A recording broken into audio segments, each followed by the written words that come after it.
Somewhere in New York, a tired shopper casually taps "Buy Now," unaware of the dangerous journey they've just started. Behind that single click lies a tangled web of mines, chip fabs, factories, and shipping lanes stretching across the planet. Our story begins deep in the ground, where cobalt, copper, lithium, and nickel are torn from massive open-pit mines. These raw materials travel to refineries and smelters, transformed into battery chemicals and specialty metals for our devices. In Taiwan, ultra-clean chip fabs carve microscopic circuits into silicon, creating the brains that power nearly everything we use. From these hubs, components and chips join a river of containers flowing through ports, across oceans, toward distant assembly lines. In vast assembly plants, human hands and robots snap thousands of parts together, turning silence and metal into smart, glowing rectangles. Boxed and scanned, our phone disappears into a container, just one anonymous unit inside a floating factory of global trade. For years, this journey felt effortless. Stable routes, cheap fuel, predictable schedules. Then the world sneezed. Pandemics, wars, and attacks on shipping lanes turned a smooth system into a chain of shockwaves. During COVID, factories froze, ports clogged, and a single missing chip could freeze millions of devices on the production line. Meanwhile, lockdown households kept ordering screens and gadgets, discovering that the digital world depended on a very fragile physical one. In boardrooms, the old pride in lean, just-in-time supply chains gave way to a new fear: the single point of failure. And attacks in the Red Sea turned a crucial shipping lane into a risk premium, forcing ships onto long, expensive detours. A journey that once took weeks now stretches much longer, as fuel, insurance, and delays quietly inflate the cost. Consumers see only slower delivery and higher prices. But behind the scenes, geopolitics has quietly become a line on every receipt. For global companies, every part of the map now glows with warnings.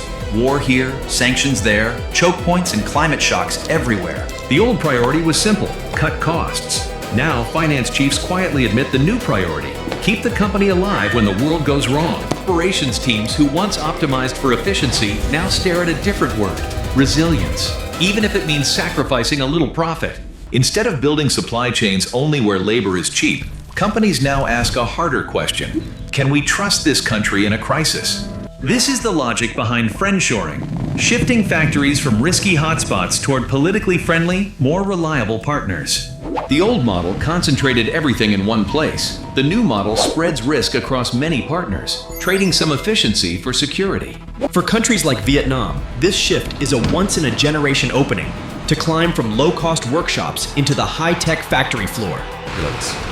In India, new plants for phones, cars, and batteries promise both jobs for a young population and. In Mexico, nearshoring brings supply chains closer to the United States, shortening routes while keeping cross-border trade very much alive. Taken together, these new hubs redraw the map of production, turning once peripheral economies into essential links in the next supply chain era. On the spreadsheets, the new model looks more expensive, but after repeated shocks, leaders realize the old cheap system was never truly cheap. Our little device travels through a world where storms are no longer just weather, but geopolitics and conflict wrapped around trade routes. So supply chains do not disappear. They reconfigure, clustering into blocks of trusted partners rather than one borderless, frictionless system. Logisticians now design paths that can survive a shock. Backup ports, backup factories, backup friend. From cars to solar panels to phones, every product now carries not just a price tag, but a trail of political and strategic choices. Eventually, our traveling phone reaches a familiar port, moves onto a truck, then into a van. Its long, risky pilgrimage almost complete.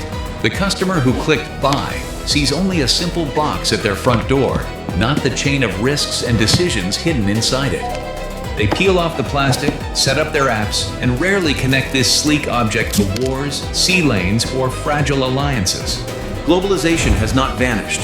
It has retreated into comfort zones, rearranging itself into clusters of trusted partners and wary rivals. So when we ask if the world is de-globalizing, the better question may be, are we simply globalizing by team and by tribe?